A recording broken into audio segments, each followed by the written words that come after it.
इब्तिदा है रब्बे जुल जलाल के बाबरकत नाम से जो दिलों के भेद खूब जानता है। देखती आंखों सुनते कानों बंदे नाचीज का सलाम पहुंचे। जैसी कौम वैसा हुक्मरान। एक नेक दिल बादशाह अवाम से तंग आ गया था और एक दिन अपनी सल्तनत को छोड़कर जाने लगा। वजीर से बोला, तुम जानो और ये अवाम, मैं जा रहा हूँ। बादशाह के साथ इस सल्तनत में जाड़ पहुंच करने वाला एक हाकरूब भी साथ हो लिए। बादशाह हाकरूब से बोला, मैं तो पता नहीं कहाँ कहाँ धक्के खाऊंगा, तुम क्यों मेरे साथ हो लिए हो? हाकरूब बोला, बादशाह सलामत, आप सल्तनत के मालिक थे तो खिदमत की, आगे भी जब तक सांस रही खिदमत करूंगा। अलगर्ज दोनों चलते चलते एक दूसरे मुल्क जा पहुंचे जहां का बादशाह वफात पा चुका था और नए बादशाह का चुनाव होना था, जिसका तरीकाकार ये था कि मुल्क की सारी आवाम एक बहुत बड़े ग्राउंड में जमा हो जाती और एक परिंदा उड़ा दिया जाता। ये परिंदा जिसके सर पर बैठ जाता वही बादशाह बन जाता था। बादशाह ने हाकरूब से कहा, चलो हम भी ये तमाशा देखते हैं कि कौन बादशाह बनता है। अलगर्ज वो दोनों भी मजमे में शामिल हो गए।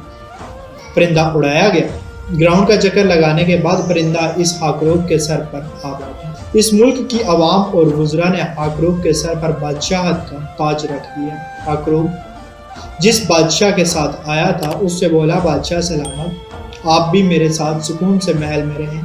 बादशाह बोला, नहीं, बादशाहत वाली जिंदगी से मैं उकता चुका हूँ, बस मैं महल से बाहर एक झोंपड़े में रह लूंगा। तो हाकरूब बोला, ठीक है, दिन में बादशाहत करूंगा और रात को आपके साथ रहूंगा। हाकरूब की बादशाहत का पहला दिन दरबार लगा हुआ था।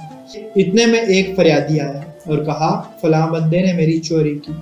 हाकरूब बादशाह ने कहा, फौरन चोरी करने वाले को हाजिर किया जाए। जब मतलूबा बंदा आया तो हाकरूब बादशाह ने हुक्म दिया कि चोर और जिसकी चोरी हुई दोनों को 20-20 कोड़े मारे गए। सब हैरान हुए कि ये सब क्या हो रहा है, लेकिन बादशाह का हुक्म था। थोड़ी देर बाद एक और फरियादी आया और बोला, फलां शख्स ने मुझे मारा है। तो हाकरूब बादशाह ने फिर वही हुक्म दिया कि जालिम और मजलूम दोनों को 20-20 कोड़े मारे गए। अलगर्ज दिन में जितनी फरियादें आईं उसने जालिम और मजलूम दोनों को कोड़े मारने का हुक्म दिया।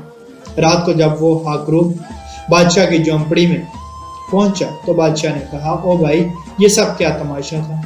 तुमने सबको बिठवा दिया, लोग कह रहे हैं कि बहुत जालिम बादशाह है। तो वो हाकरूब बोला, आली जान, अगर इस कौम को एक नेक और अच्छे बादशाह की जरूरत होती तो वो परिंदा मेरे सर पर बैठने के बजाय आपके सर पर बैठता। ये जैसी कौम है इसको वैसा ही हुक्मरान मिला है।